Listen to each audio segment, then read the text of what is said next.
Welcome to Andhraprabha. నేను నాగేశ్వరి. నేతలు మారుతున్నా ఆ నియోజకవర్గం ప్రజల తలరాతలు మారడం లేదు. అభివృద్ధికి ఇంకా ఆమడ దూరంలో ఉంది.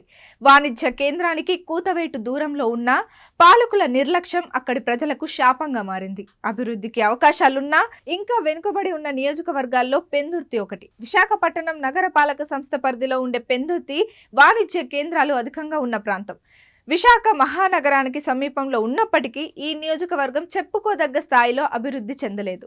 ఈ నియోజకవర్గంలో పరవాడ, సబ్బవరం, పెందుర్తి మండలాలతో పాటు పెదగంట్యాడ మండలంలోని కొన్ని గ్రామాలు ఉన్నాయి. దాదాపు 2,70,000 మంది ఓటర్లు ఈ నియోజకవర్గంలో ఉన్నారు. మహానగరానికి సమీప నియోజకవర్గం అయినా ఉన్నత విద్య, మెరుగైన వైద్య సేవల కోసం వైజాగ్కు వెళ్లాల్సిన సిచ్యువేషన్. ఉపాధి ఈ నియోజకవర్గంలో ప్రధాన సమస్యగా ఉంది. ఉన్నత విద్య, ఉపాధి అవకాశాలు లేకపోవడంతో ఇక్కడి యువత చెడు వ్యసనాలకు బానిసలుగా మారుతున్నారు. ఉద్యోగాల కల్పన కోసం ప్రభుత్వం ఎటువంటి చర్యలు తీసుకోవడం లేదు. పంచగ్రామాల భూ సమస్య ఈ నియోజకవర్గంలో ప్రధానమైనదిగా ఉంది. ఈ సమస్యను పరిష్కరిస్తామని సీఎం జగన్ 2019 ఎన్నికల ముందు ఇచ్చిన హామీని ఇప్పటికీ పరిష్కరించలేదు.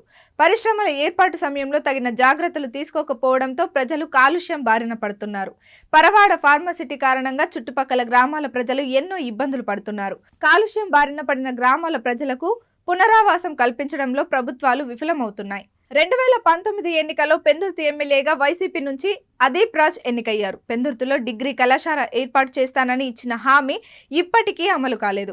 5 ఏళ్ల ఎమ్మెల్యే పనితీరుపై ఇక్కడి ప్రజలు సంతృప్తితో లేరని ఎక్కువ మంది ప్రజల నుంచి వినిపిస్తున్న మాట. సంక్షేమ పథకాల అమలు మినహాయిస్తే చెప్పుకోదగ్గ రీతిలో ఈ నియోజకవర్గం అభివృద్ధి చెందలేదు. రాష్ట్రంలో అధికారంలో ఉన్నప్పటికీ నియోజకవర్గానికి నిధులు తీసుకురావడంతో ఇక్కడి ఎమ్మెల్యే విఫలమయ్యారు. ఈ ప్రభావం ప్రస్తుత ఎన్నికలపై పడే అవకాశం ఉంది. పెందుర్తి వైసీపీ ఎమ్మెల్యే అభ్యర్థిగా మరోసారి అదీప్ రాజు పోటీ చేస్తున్నారు. వైసీపీ ప్రభుత్వంలో అమలు చేసిన సంక్షేమ కార్యక్రమాలు వైసీపీకి అనుకూల అంశం. జగన్ ఇమేజ్, పార్టీ బలాన్ని అదీప్ రాజ్ నమ్ముకున్నారు. 5 ఏళ్ల కాలంలో నియోజకవర్గంలో అభివృద్ధి కార్యక్రమాలు చేపట్టలేదనే అపవాదు ఆయనపై ఉంది. ఇది ప్రతికూలంగా మారే అవకాశం ఉంది. యువతకు ఉపాధి అవకాశాలు కల్పించకపోవడం ఆయన గెలుపుపై ప్రభావం చూపించే అవకాశం ఉంది. గత ఎన్నికల్లో వైసీపీ వేవ్ ఆయనకు కలిసి రాగా ప్రభుత్వంపై వ్యతిరేకత ఈ ఎన్నికల్లో ప్రతికూలంగా మారే అవకాశం ఉంది. పంచగ్రామాల భూ సమస్యను ఇప్పటికీ పరిష్కరించకపోవడం వైసీపీకి మైనస్గా చెప్పుకోవచ్చు.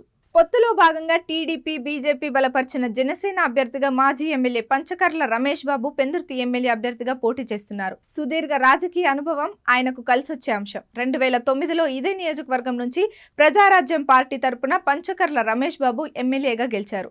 ప్రజలకు నిరంతరం అందుబాటులో ఉంటారనే పేరుంది. టీడీపీ, బీజేపీ మద్దతు ఆయనకు కలిసొచ్చే అంశం. ఈ నియోజకవర్గంలో టీడీపీ సీనియర్ నేతగా ఉన్న బండారు సత్యనారాయణ మూర్తికి మాడుగుల టికెట్ ఇవ్వడంతో ఆ పార్టీ క్యాడర్ పూర్తి స్థాయిలో జనసేన అభ్యర్థికి సహకరించే అవకాశాలు కనిపిస్తున్నాయి. నియోజకవర్గం ప్రజలకు సుపరిచితుడు కావడంతో పాటు స్థానిక ఎమ్మెల్యే అదీప్ రాజుపై వ్యతిరేకత పంచకర్ల రమేష్ బాబుకు ప్లస్ గా మారనుంది. ద్విముఖ పోరులో ఇక్కడ జనసేన అభ్యర్థి పంచకర్ల రమేష్ బాబుకు గెలుపు అవకాశాలు ఎక్కువగా ఉన్నట్లు తెలుస్తోంది.